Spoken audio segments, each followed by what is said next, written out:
The afterglow of the reunion faded as we stepped into the brisk night, our minds already shifting gears. The office awaited us, its stoic silence a stark contrast to the evening's earlier festivities.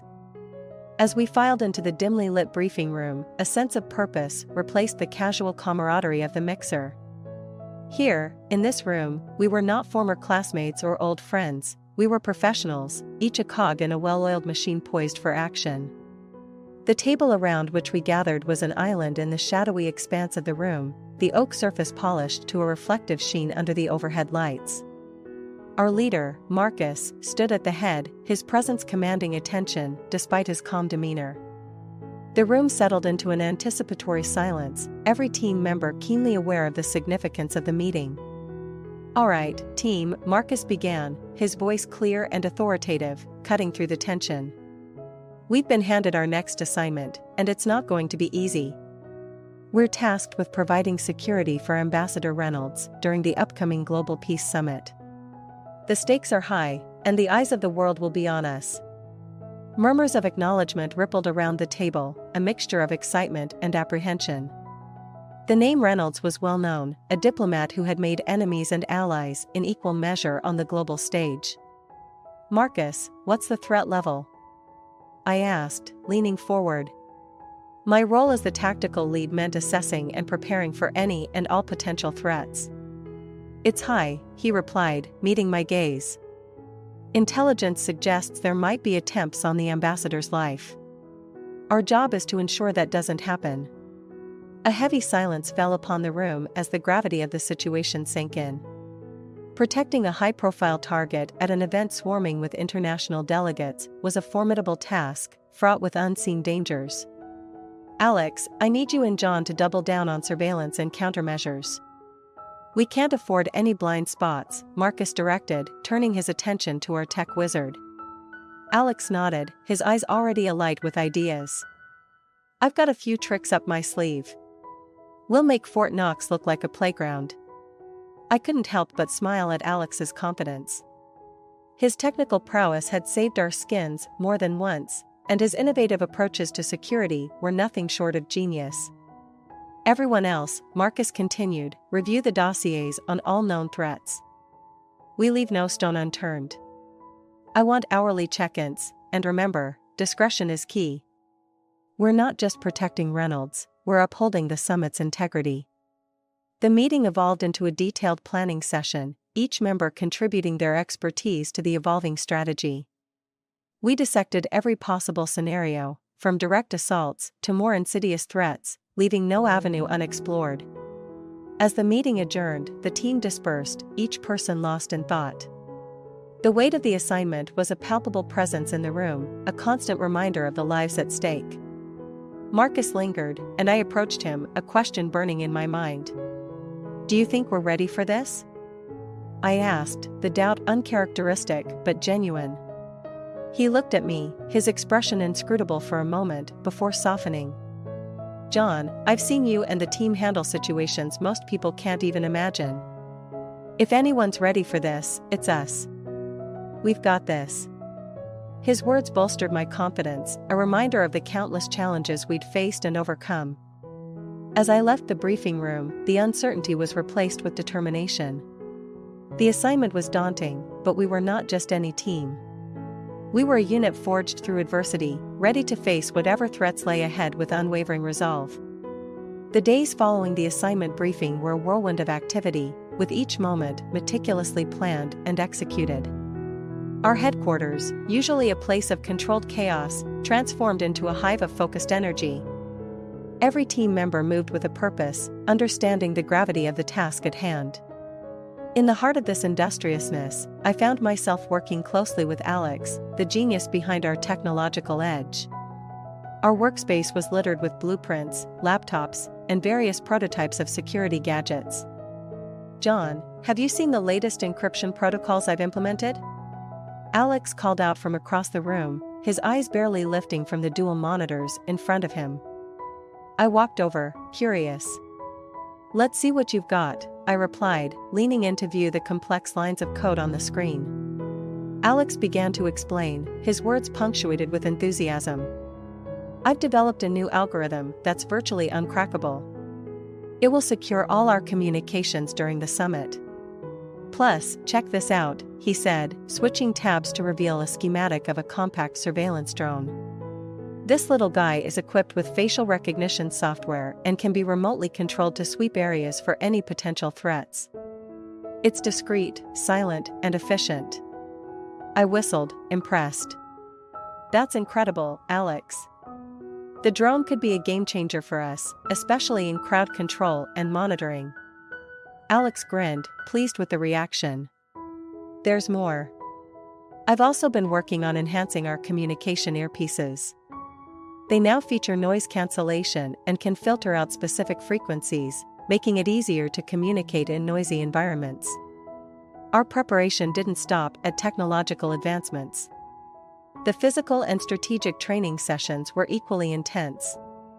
We spent hours in the simulation room, practicing various scenarios that could unfold during the summit. From evacuation drills to neutralizing threats without causing panic, every possible situation was rehearsed until our responses were second nature. One afternoon, as we wrapped up a particularly grueling session, our team leader, Marcus, called us together for a debrief. Great work today, team, Marcus began, his voice carrying a note of approval. These scenarios might seem over the top, but it's crucial we're prepared for anything. Remember, the summit will have some of the world's most influential leaders in one place. It's our job to ensure their safety and the event's success. I caught Alex's eye, and we shared a nod. The responsibility was enormous, but so was our determination to succeed. Later, as Alex and I sorted through equipment, our conversation drifted to the personal sacrifices our line of work demanded. You ever think about the normal life we're missing out on? I asked, half-jokingly, as I checked the charge on a row of tactical flashlights. Alex paused, considering the question. Sometimes, he admitted. But then, I remember the difference we're making, the lives we're protecting. That makes it worth it, don't you think? I nodded, the weight of our duty settling over me. Yeah, it does. It's just intense, you know? Alex smiled, clapping me on the shoulder. That's why we have each other, right? To get through the intense parts. As the day of the summit drew closer, our preparations became more focused. The team was a well-oiled machine, each member playing their crucial role with precision and dedication. We were ready, not just to face the challenges of the summit, but to overcome them. The sense of camaraderie and shared purpose was palpable. We weren't just colleagues, we were comrades, united in a common goal. And as I looked around at the faces of my team, I felt an overwhelming sense of pride. We were about to embark on one of our most significant challenges yet, and I knew, without a doubt, that we were ready. The day of the summit arrived with a tension that was almost tangible, a silent buzz that permeated our headquarters and followed us as we moved to secure the venue. The early morning air was crisp, the sky a clear blue, but none of us took a moment to appreciate the serene start. Our minds were focused, every thought honed in on the mission ahead. As the sun began to rise, casting golden hues over the city, our team was already in position. The venue, a sprawling complex known for hosting high-profile events, was now a fortress of security measures, both visible and hidden to the untrained eye. I was stationed near the main entrance, covertly surveying every guest that walked through the doors. Beside me, hidden under the guise of event staff, was Mia, one of our best operatives, her eyes sharp and observant. Everything looks calm so far, Mia whispered, her voice barely audible over the chatter of arriving guests. I nodded, my gaze never leaving the crowd. Let's keep it that way. Our earpieces crackled to life as Alex's voice came through, a constant stream of updates and observations. All communication channels are secure. Drone surveillance is online and operational. No threats detected. The summit officially began with a grand opening speech, the hall filled with the sound of applause and the air charged with anticipation. Leaders from around the globe sat attentively, their presence a testament to the summit's importance. It was during the first keynote address that the unexpected happened. A sudden disturbance at the far end of the hall caught our attention. I saw Mia's body tense, ready to spring into action. Before we could react, Marcus's calm voice filled our earpieces. "Team, we have a situation. Possible threat at the north wing." John, Mia, moved to intercept. We made our way through the crowd, our movements quick but calculated to avoid panic. As we approached the source of the disturbance, we could see a man trying to breach the restricted area, his behavior erratic. Mia approached the man, her voice firm yet non-threatening. "Sir, I need you to come with me. This area is off-limits." The man turned, his eyes wild, but before he could respond, I was by Mia's side, offering a calming presence. "Let's talk about this," I said. "We're here to help." It turned out the man was a journalist who had gotten lost looking for the press room. His aggressive behavior was born of frustration and a tight deadline, not malintent. As we escorted him to the correct location, Mia and I exchanged a look of relief. The situation was defused with minimal disruption, a testament to our training and preparedness. The rest of the summit proceeded without incident. Our team worked tirelessly, a silent guardian watching over the proceedings. From the control room, Alex continued to monitor every aspect of the venue's security, while Marcus coordinated our efforts, ensuring that every potential threat was neutralized before it could escalate. As the summit came to a close, a collective sense of accomplishment washed over us. We had faced a challenge, a potential threat to global diplomacy, and emerged victorious. The leaders departed, their safety ensured, their trust in our capabilities solidified. Back at our temporary command center, Marcus gathered us for a debrief. "Today, you all exemplified what it means to be part of this team. Your professionalism, your calm under pressure, and your dedication to our mission ensured the success of the summit." We shared smiles of pride and exhaustion, the weight of the day's events finally settling in. It was a reminder of the importance of our work, of the trust placed in us to protect and serve. As we packed up our gear, preparing to return to headquarters, I couldn't help but feel a deep sense of gratitude for my team. We had come together, each of us playing a crucial role, to ensure the summit's success. It was a testament to our strength, our skill, and our unwavering commitment to making the world a safer place. The summit was over, but our work was far from done. As we left the venue behind, I knew that whatever challenges lay ahead, we were ready to face them, together. The summit's conclusion brought with it a profound sense of quiet, a stark contrast to the adrenaline-fueled pace of the past few days. As the city's skyline faded into the night, our team gathered in the dimly lit backroom of our favorite local diner, a tradition after completing major operations. It was a moment to unwind, to reflect on our journey, and to share in the bond that had carried us through the challenges we faced. The air was filled with the soft hum of conversations and the occasional clink of glasses, a reminder of life's simpler pleasures.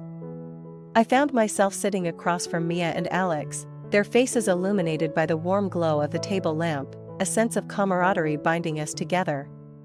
Mia broke the silence, her voice tinged with a mix of exhaustion and satisfaction. "You know, I was thinking back to that moment with the journalist. It's incredible how our training kicks in, even in the most unexpected situations." I nodded, the memory still fresh in my mind. "Yeah, it's all about staying calm under pressure. It's what we do best." Alex chimed in, his tone reflective. "It's more than just training, though. It's trust. Trust in each other, in our abilities. That's what makes us different." The conversation flowed effortlessly, moving from light-hearted anecdotes to deeper discussions about the nature of our work. It was a rare opportunity to peel back the layers of our professional personas, revealing the human elements that drove us. As the night wore on, Marcus, our leader and mentor, raised his glass, signaling for quiet. His voice carried a weight, a gravity that commanded attention. "Tonight, we celebrate not just a successful operation, but the journey that brought us here. Each one of you has shown remarkable dedication, resilience, and integrity. You've proven that together, there's no challenge we can't overcome." His words resonated, a stark reminder of the path we had chosen. It was a life filled with uncertainties, with dangers lurking around every corner. But it was also a life of purpose, of making a difference in a world fraught with chaos. I found myself reflecting on my own journey, on the choices that had led me to this moment. From the days of being underestimated in high school, to my time in the military, and now, leading a team that had become more like family. It was a path marked by growth, by a relentless pursuit of excellence. Mia leaned forward, her eyes reflecting a shared understanding. We've come a long way, haven't we? From strangers to, well, this. A family. Her words struck a chord, echoing the sentiments we all felt. It was true, we had grown together, our bonds forged in the fires of adversity. Alex added, his voice soft but firm. And as long as we have each other's backs, there's nothing we can't face. The night eventually drew to a close, the diner's lights dimming as we made our way out into the cool night air. The city was quiet, its streets empty, a stark contrast to the bustling energy of the day. As we said our goodbyes, a sense of contentment settled over me. The reflections of the night had reinforced a fundamental truth: our strength lay not just in our skills or our training, but in the unbreakable bonds we shared. Driving home, the city's skyline now a distant memory, I couldn't help but feel a deep sense of gratitude. Gratitude for my team, for the journey we had embarked on together, and for the unwavering sense of purpose that guided us. The reflections of the night lingered, a poignant reminder of the power of unity, of trust, and of the unwavering commitment to stand together, no matter what challenges lay ahead. It was a moment of introspection, a time to acknowledge the past, celebrate the present, and look forward to the future with renewed determination and hope. The morning after the diner, the world seemed to hold a brighter sheen, as if the night's reflections had washed away the remnants of our past ordeals, leaving a canvas fresh and ready for new strokes. Sitting in my office, the sun casting long shadows across the room, I pondered over the dossier on my desk. It was a new assignment, one that promised to be as challenging as it was intriguing. The file was thin, but the implications of its contents were vast, signaling a shift not just in our operations, but potentially in the very landscape of international security. As I absorbed the details, Mia walked in, her steps silent but purposeful. "Morning, boss. Heard about the new assignment. Looks like we're heading into uncharted territory this time," she said, her tone a mix of excitement and curiosity. I looked up, offering a nod. "Yeah, it's not every day we get to potentially influence the direction of global diplomacy. The stakes are high, but I believe we're ready for it." Mia leaned against the desk, her gaze fixed on the dossier. "Do you think we're prepared for what's coming? I mean, this is bigger than anything we've tackled before." I could sense the underlying concern in her question, a testament to the weight of our new responsibility. "We've faced down countless challenges, Mia. Each one has prepared us for moments like this. We adapt, we overcome. It's what we do." The conversation was interrupted by Alex's arrival, his usual jovial demeanor replaced with a look of determination. "Just got off the phone with Marcus. He's bringing in a few specialists to help with the prep. Seems like we're pulling out all the stops on this one." Mia raised an eyebrow, a silent question in her gaze. Alex continued, "Experts in diplomacy, cybersecurity, and regional politics. We're not just going in as a security detail, we're going in as informed players in a much larger game." The room filled with a tangible sense of anticipation. It was a reminder of how far we had come, from a group of skilled individuals to a cohesive unit capable of navigating the complexities of global affairs. I stood, closing the dossier. "Let's get the team together. We need to discuss our approach and make sure everyone's on the same page. This mission isn't just about protection, it's about making a positive impact on a global scale." As we gathered in the conference room, the faces of my team reflected a myriad of emotions: determination, anticipation, and a hint of apprehension. It was a mirror of my own feelings, a mix of resolve and the acknowledgement of the challenges ahead. "Team," I began, my voice steady, "this assignment is more than just a job. It's an opportunity to be part of something much bigger than ourselves. We have a chance to contribute to peace and stability in a region that desperately needs it. Our actions could very well shape the future." Marcus, joining us via video call, added his weight to the words. This is why we do what we do. It's not just about facing down threats, it's about creating a safer world. I have every confidence in each of you. We've prepared for this, in more ways than one. The room was silent, each person absorbing the gravity of the situation. It was a pivotal moment, a turning point that would define the next chapter of our journey. Mia spoke first, her voice resolute. We've got this. We always find a way. Alex nodded in agreement. Together, there's nothing we can't handle. The meeting ended with a sense of unity and purpose. As I looked around at my team, I felt a profound sense of pride and optimism. We were embarking on a journey that would test us in ways we had yet to imagine, but I had no doubt we would rise to the occasion. New horizons awaited us, fraught with challenges, but also brimming with possibilities. It was a chance to redefine our legacy, to prove that our contributions could extend beyond the battlefield and into the realms of diplomacy and peacekeeping. As we set out on this new adventure, I knew that the bonds we had forged would be our greatest strength. Together, we were not just a team, we were a force for change, ready to face the new horizons with courage, determination, and the unwavering belief in our ability to make a difference.